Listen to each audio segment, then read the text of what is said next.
안녕하십니까 성도 여러분. 지난주 사과에서는 하나님의 선교에 동참함이라는 제목 아래 하나님께서 사람들을 구원하기 위해 시작하신 선교에 우리 인간들이 어떻게 동참할 수 있는가를 아브라함의 삶을 통해서 같이 나누어 보았습니다. 오늘은 제5과입니다. 제목은 선교를 거절하는 변명들. 기억절을 같이 읽어보겠습니다. 내가 또 주의 목소리를 들으니 주께서 이르시되 내가 누구를 보내며 누가 우리를 위하여 갈꼬 하시니 그때 내가 이르되 내가 여기 있나이다 나를 보내소서 하였더니 이사야서 6장 8절. 이번 주에는 이스라엘의 선지자였던 요나의 경험과 행동들을 통해서 복음 전파의 사명을 받았지만 그것을 피하는 변명들이 어떤 것들이 있는지를 살펴보겠습니다. 복음 사명을 피하는 첫 번째 변명은 두려움입니다. 당시 아수르는 세계 최강의 군대를 가지고 있었고 그 백성들은 또한 매우 잔인했습니다. 이런 나라의 수도에 가서 복음을 증거한다는 것은 매우 두려운 일이었고 또한 그 기별을 전했을 때 그들의 반응이 어떠할지 매우 걱정되었습니다. 그래서 요나는 자기가 받은 선교 사명을 피해 도망갔습니다. 그는 하나님의 명령을 거절할 충분한 이유가 있다고 생각한 것입니다. 그러나 그는 가장 중요한 것을 잊어버렸는데 바로 하나님은 우리의 방패이시며 하나님 안에는 두려움이 없다는 것입니다. 두 번째 변명은 하나님과 선교에 대해 잘못된 견해를 가지고 있을 때 발생합니다.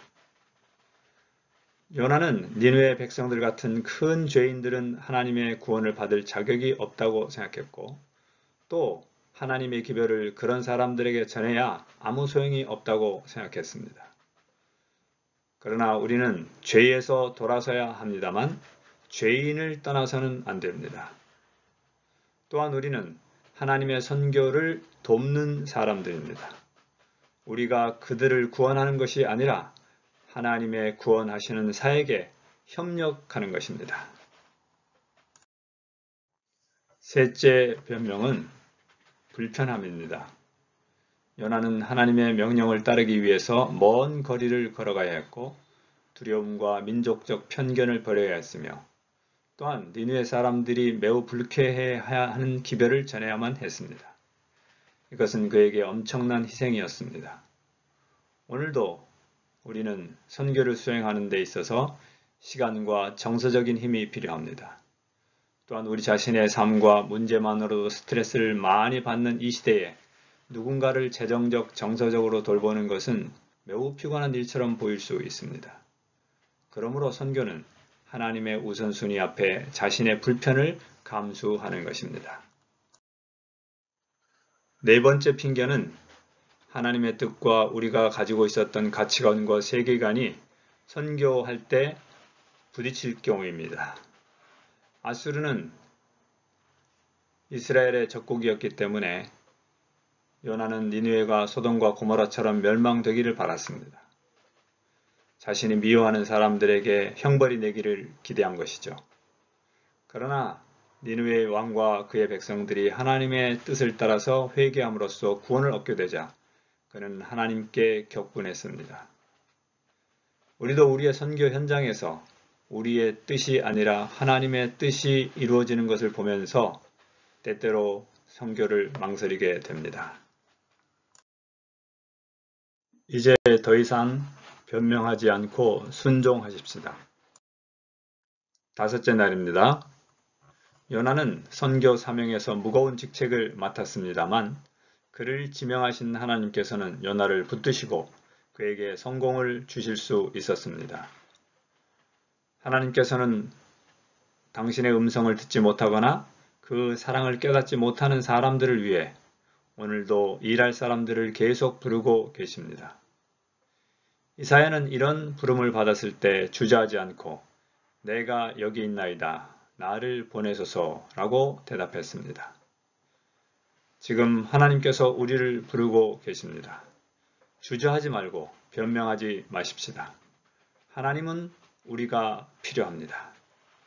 응답하십시다.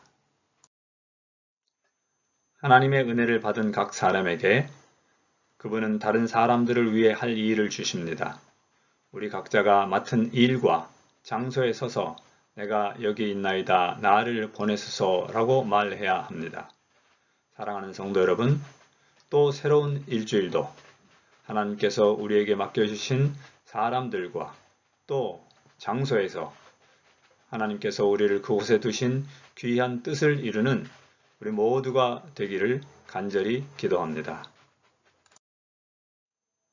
이번 주에 우리가 함께 할 것은 믿지 않는 사람들 10사람의 이름을 적고 그분들과 친해지게 해달라고 하나님께 매일 기도하는 것입니다.